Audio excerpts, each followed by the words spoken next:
Welcome students. Last લેક્ચરની અંદર આપણે સપુષ્પી વનસ્પતિમાં લિંગી પ્રજનન વાળા ચેપ્ટરની પૂર્ણાહુતિ કરી ચેપ્ટરને આપણે પૂર્ણ કર્યું અને આજે આપણે નવું ચેપ્ટર એના પછીનું ચેપ્ટર જે છે હ્યુમન રિપ્રોડક્શન એટલે કે મનુષ્યમાં પ્રજનન વાળા ચેપ્ટરની જે છે શરૂઆત કરવાની છે.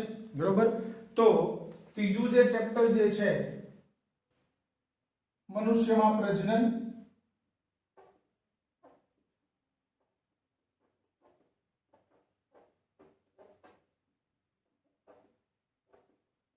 human reproduction.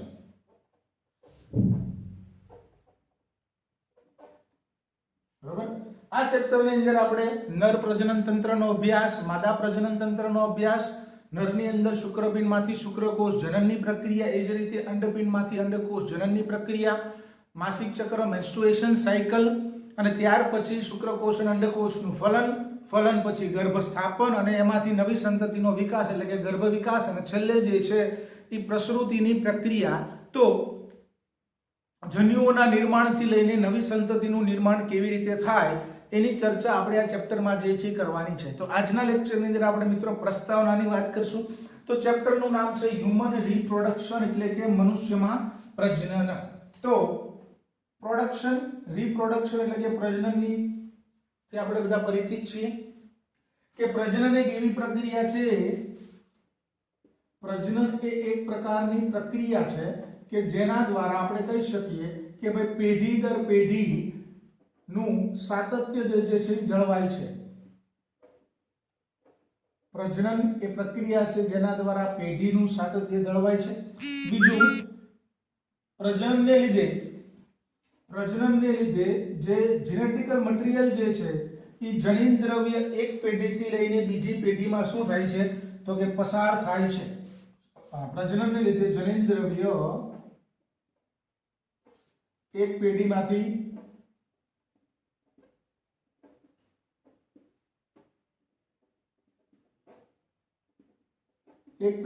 બીજી પેઢીમાં જનીન દ્રવ્ય જે છે પસાર થાય છે. એટલે આપણે કહી શકીએ કે પ્રજનન જે છે એ જાતિના જીવનને જાળવે છે. યાદ રાખજો એમસીક્યુ માટે કે પ્રજનન એક એવી પ્રક્રિયા છે જેના લીધે પિતાનું જનીન દ્રવ્ય એના પુત્રમાં, પુત્રનું જનીન દ્રવ્ય એના પુત્રની અંદર જે છે પેઢી દર પેઢી જનીન દ્રવ્ય આગળ વધે છે.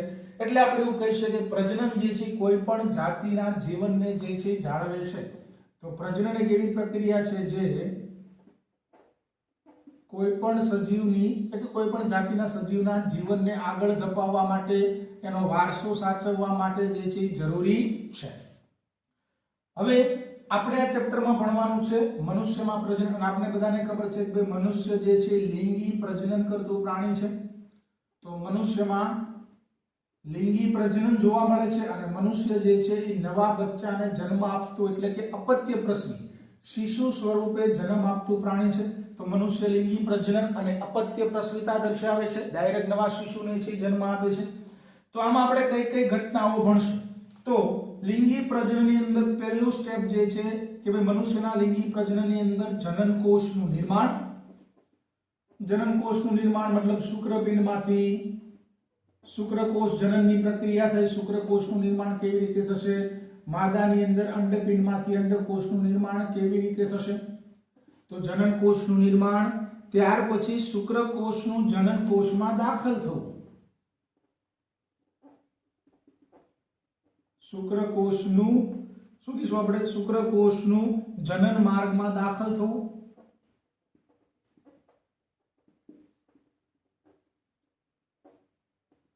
જેને અંગ્રેજીમાં આપણે બોલશું ઇન્સેમિનેશન. તો પહેલા જનનકોષનું નિર્માણ, પછી શુક્રકોષનું અંડકોષ સાથે જોડાવા માટે જનન માર્ગમાં દાખલ થવું એટલે ઇન્સેમિનેશન. ત્યાર પછી શું થશે તો કે ફર્ટિલાઇઝેશન, શુક્રકોષ અંડકોષનું ફલન થઈ ગયા બાદ દ્વિકીય યુગ્મનજ અથવા તો આપણે બોલશું ફલિતાંડનું નિર્માણ. ફલિતાંડની પ્લોઇડી શું થશે? 2n. ફલિતાંડનું નિર્માણ.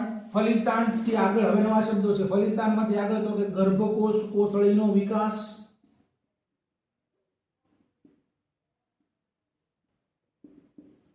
ગર્ભકોષ કોથળીનો વિકાસ જેને આપણે બોલશું બ્લાસ્ટોસિસ્ટ. બરોબર. ગર્ભકોષ કોથળીનો વિકાસ. ગર્ભકોષ કોથળીનો વિકાસ થઈ ગયા બાદ ગર્ભાશયની દિવાલમાં એનું સ્થાપન,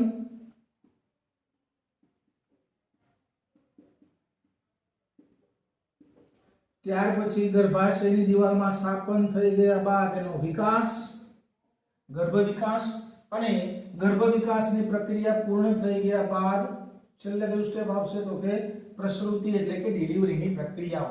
તો મનુષ્યમાં લિંગી પ્રજનનની ઘટના કંઈક આ પ્રકારે થશે. જનનકોષનું નિર્માણ થાય, શુક્રકોષ અંડકોષનું નિર્માણ થાય, પછી શુક્રકોષ જનન માર્ગમાં દાખલ થાય, પ્રજનનની પ્રક્રિયા તો જે આપણે બોલીશું ઇન્સેમિનેશન, શુક્રકોષ અંડકોષ જોડાય, ફલન થાય, ફલિતાંડ બને, ફલિતાંડમાં કોષ વિભાજન થાય એટલે ગર્ભકોષ કોથળી બ્લાસ્ટોસિસનો વિકાસ થાય, એ ગર્ભકોષ કોથળીનું માદાના ગર્ભાશયની દિવાલમાં સ્થાપન થાય, સ્થાપન થઈ ગયા બાદ આગળનો ગર્ભ વિકાસ થશે અને લગભગ 9 મહિનાના ગર્ભ વિકાસ બાદ જ્યારે પરિપક્વ સંતતિ બની જશે પછી પ્રસૃતિ એટલે કે ડિલિવરીની પ્રક્રિયા દ્વારા એનો શરીરની બહાર નિકાલ કરવામાં આવશે. તો આ આપણે સમજી લિંગી પ્રજનનની એક પ્રોસેસ છે અને આમાંનું દરેક સ્ટેપ જે છે આપણે વિગતવાર જે છે ભણવાનું છે. ભાઈ શુક્રકોષ, શુક્રપિંડમાંથી શુક્રકોષનું નિર્માણ કેવી રીતે થાય, અંડકોષનું નિર્માણ કેવી રીતે થાય, ઇન્સેમિનેશન, ફલન, ફલિતાંડ બનશે, ફલિતાંડમાંથી ગર્ભકોષ કોથળીનો વિકાસ કેવી રીતે થશે, સ્થાપન કેવી રીતે થશે અને આગળનો ગર્ભ વિકાસ અને છેલ્લે પ્રસૃતિની પ્રક્રિયા કેવી રીતે થાય. તો દરેક બાબતો જે છે મિત્રો આપણે વિગતવાર આ ચેપ્ટરમાં ભણવાની છે કારણ કે આ ચેપ્ટરમાં આપણે ભણી રહ્યા છીએ હ્યુમન રિપ્રોડક્શન, મનુષ્યના પ્રજનન તંત્રનો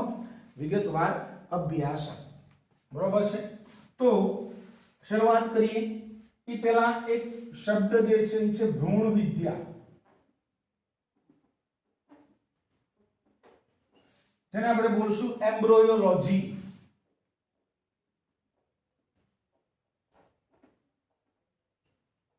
ભ્રૂણ વિદ્યા, એમ્બ્રોયોલોજી. તો ગર્ભ વિકાસ અહીંયા છે. ગર્ભ વિકાસ દરમિયાન દરેક તબક્કાનો અભ્યાસ કરતી જીવ વિજ્ઞાનની શાખાને ગર્ભ વિકાસ દરમિયાન જોવા મળતા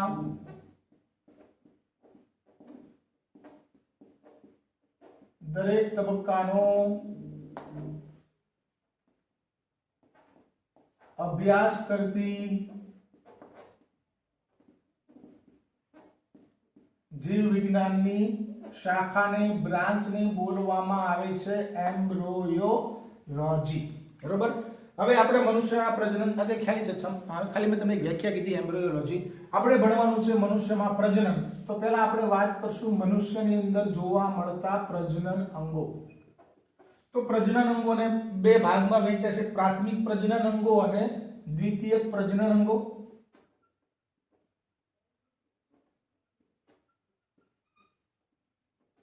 પ્રાથમિક પ્રજનન અંગો આપણે બોલશું દ્વિતીયક પ્રજનન અંગો.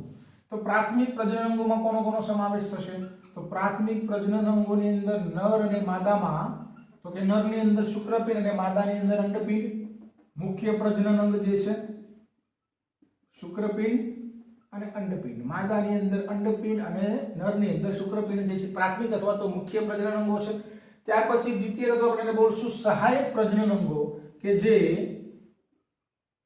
નરજન્યુ અને માદા જન્યુના જોડાણમાં મદદ કરે, એને આપણે બોલશું સહાયક પ્રજનન અંગો અથવા તો દ્વિતીયક પ્રજનન અંગો. તો મુખ્ય પ્રજનન અંગ તરીકે શું છે? તો કે નર હોય તો શુક્રપિંડ અને માદા હોય તો અંડપિંડ. બરોબર છે. નર હોય તો શુક્રપિંડ અને માદા હોય તો અંડપિંડ. તો ખાસ મુખ્ય પ્રજનન અંગોનો વિકાસ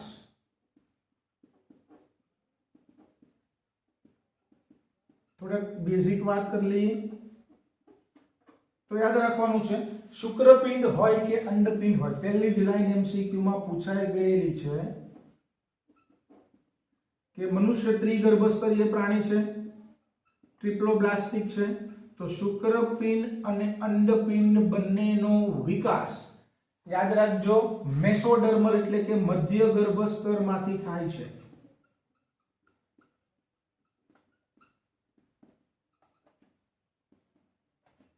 શુક્રપિંડ અને અંડપિંડ બંનેનો વિકાસ મધ્ય ગર્ભસ્તરમાંથી થાય છે. ઓરિજિનની દ્રષ્ટિએ મેસોડર્મલ છે.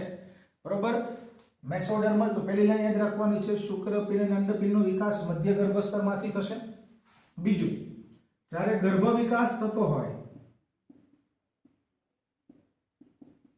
ગર્ભાવધિ કાળ દરમિયાન બંને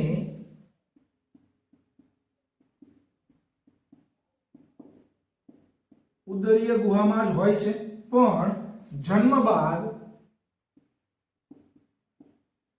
નરની અંદર, જન્મ બાદ જો નર સંતતિ હોય તો જન્મ બાદ નરની અંદર શુક્રપિંડ ધીમે ધીમે વૃષણ કોથળી માં, જન્મ બાદ નરની અંદર શુક્રપિંડ વૃષણ કોથળીમાં ઉતરી આવે છે, જ્યારે જન્મ બાદ માદાની અંદર અંડપિંડ તો ઉદરીય ગુહામાં જ રહે છે.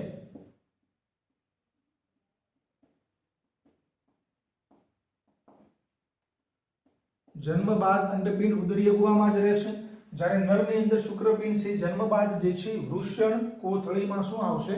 ઉતરી આવશે. બીજું કે લગભગ આપણે એવું બોલશું કે 18 કે 17 થી 18 વર્ષની ઉંમર પછી, યૌવનારંભ પછી નરની અંદર શુક્રકોષ જનન, શુક્રકોષના નિર્માણ અને માદાની અંદર અંડકોષના નિર્માણની પ્રક્રિયાની શરૂઆત થશે. બરોબર? તો યૌવનારંભ પછી જન્યુ નિર્માણની શરૂઆત થાય.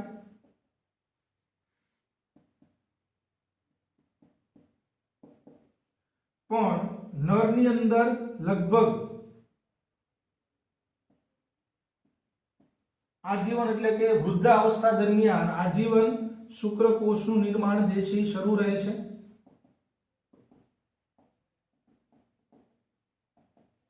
જ્યારે માદાની અંદર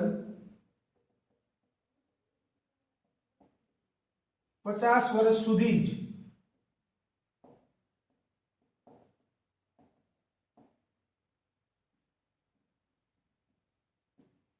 અંડકોષનું નિર્માણ થાય. બરોબર? 50 વર્ષની ઉંમર પછી લગભગ અંડકોષનું નિર્માણ જે છે બંધ થઈ જાય છે, નવા અંડકોષ બનતા નથી. જ્યારે નરની અંદર લગભગ 60 થી 70 વર્ષની ઉંમર સુધી પણ નવા શુક્રકોષનું નિર્માણ જે છે થતું રહે છે. બરોબર? તો આ જનરલ પ્રસ્તાવના છે. હવે મેં તમને કીધું તો એમ કે આપણે 1 બાય 1 એક એક પ્રજનન તંત્રનો અભ્યાસ કરવાનો છે. તો પહેલા આજે આપણે બેઝિક શરૂઆત કરશું મેલ રિપ્રોડક્ટિવ સિસ્ટમ એટલે કે નર પ્રજનન તંત્રની. બરોબર?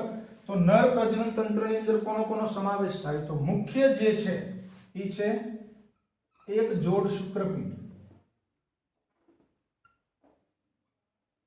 નરની અંદર મુખ્ય પ્રજનન તરીકે શું છે? તો કે વૃષણ કોથળીની અંદર આવેલા એક જોડ શુક્રપિંડ. એ સિવાય તો કે રિટેટેસ્ટિસ,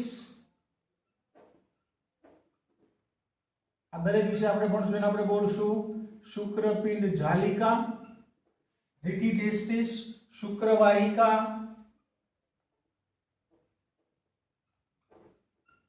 અધિવૃષણ નલિકા,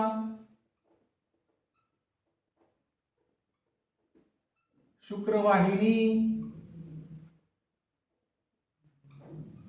મૂત્રજનન વાહિની અને પ્રજનન અંગ તરીકે અથવા તો બાહ્ય જનનાંગ તરીકે કોનો સમાવેશ થશે? તો કે બાહ્ય જનનાંગ તરીકે શિશ્ન એટલે કે પેનિસનો સમાવેશ જે છે થાય છે, જેનું બાહ્ય જનનાંગ છે. બરોબર છે?